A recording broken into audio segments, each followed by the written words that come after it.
Welcome to NS TV. నేను రాజీవ్. ముందుగా headlines చూద్దాం.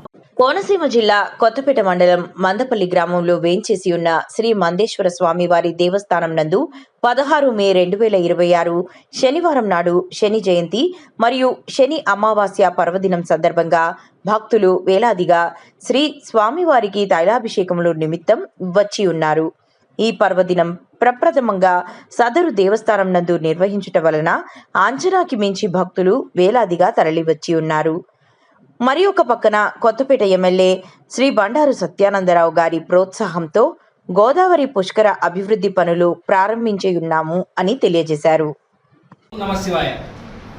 మందపల్లి శ్రీ శ్రీ శ్రీ మందేశ్వర శనేశ్వర స్వామి దేవస్థానంలో నిన్న శని జయంతి అమావాస్య శనివారం సందర్భంగా భక్తులు పెద్ద ఎత్తున రావడం జరిగింది. వచ్చిన భక్తులు చాలా సంతోషంగా అందరూ కూడా దర్శనాలు చేసుకుని వెళ్ళడం జరిగింది. కాకపోతే నిన్న వేసవకాలం అవటం, అలాగే సోషల్ మీడియాలో కొంత అధిక ప్రచారం జరగడంతో మేము అంచనా వేసుకునే దానికన్నా ఒక 10 ఎక్కువ జనం రావడంతో కొంత ప్యానిక్ సిచ్యువేషన్ క్రియేట్ అవ్వడం జరిగింది.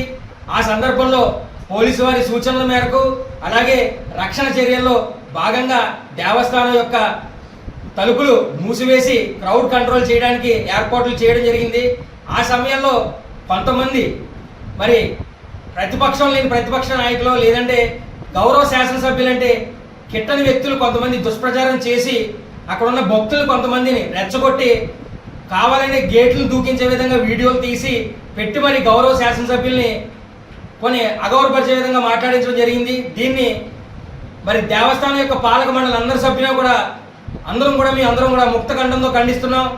ఈ దేవస్థానంలో ఇలాంటి ఎన్నో శని త్రయోదశులు ఎన్నో పర్వదినాలను అద్భుతంగా నిర్వహించడం జరిగింది. ఎప్పుడు కూడా భక్తులకి నిన్న కూడా ఎలాంటి తొక్కిసలాడు కానీ కనీసం ఎవరైనా వృద్ధులు కూడా శ్రోతప్పి పరిపడిన సందర్భం లేదు. అందరికీ కూడా నిన్న క్యూ లైన్లో మంచినీళ్ళు పంపిణీ కానీ అలాగే చలివేంద్రంతో పెరుగు మజ్జిగ కూడా ఇవ్వడం జరిగింది. అన్ని రకాల వసతులు కూడా మేము ఏర్పాటు చేయడం జరిగింది. గౌరవ శాసనసభ్యులైతే మరి దేవస్థానానికి ఉన్నటువంటి ప్రధాన రహదారి ఏదైతే వచ్చిందో గత ఎన్నో సంవత్సరాల నుంచి దేవస్థానానికి రోడ్డు లేదు. పక్కా రోడ్ని సీసీ రోడ్డు అలాగే బీటీ రోడ్ను కూడా ఆయన ఏర్పాటు చేయడం, దేవస్థానానికి సీసీఎఫ్ నిధుల ద్వారా 3 కోట్ల రూపాయల తైలాభిషేక మండపానికి ఆయన తీసుకురావడం, అలాగే ఇది శనివారం రోజున అన్నదానం కూడా జరుగుతుంది. ఇది శాశ్వత అన్నదానంగా జరగాలి, నిత్యాన్నదానంగా జరగాలన్న ఉద్దేశంతో పక్కా బిల్డింగ్ ఉంటే బాగుంటుందని చెప్పి గౌరవ చైర్మన్ శ్రీ పోసపాటి అశోక్ గజపతి రాజు గారితో కూడా మాట్లాడి మరి 1,20,00,000 రూపాయలు కూడా నిధులు శాంక్షన్ చేసి ఇవన్నీ కూడా దేవాదాయ శాఖ మంత్రి గారిని తీసుకొచ్చి ఇక్కడ మొన్న శంకుస్థాపన చేయడం జరిగింది. ఈ యొక్క దేవస్థానం అభివృద్ధి కోసం మన గౌరవ శాసనసభ్యులు శ్రీ బండారు సత్యానందరావు గారు కానీ బండారు శ్రీనివాసరావు గారు కానీ అభివృద్ధి కోసం కంకణబోతులై కృషి చేస్తున్నారు. దీన్ని ఈ దేవస్థానానికి ఎవరు కూడా తప్పుడు అభియోగాలు చేసి దేవస్థానం యొక్క ప్రతిష్టను చేయొద్దని, దీని మీద రాజకీయాలు చేయొద్దని చెప్పేసి మా దేవస్థాన పాలక మండలందరి తరఫున తెలియజేసుకున్నాం. రాబోయే శని త్రయోదశి పర్వదినాలు దగ్గరలో ఉన్నాయి.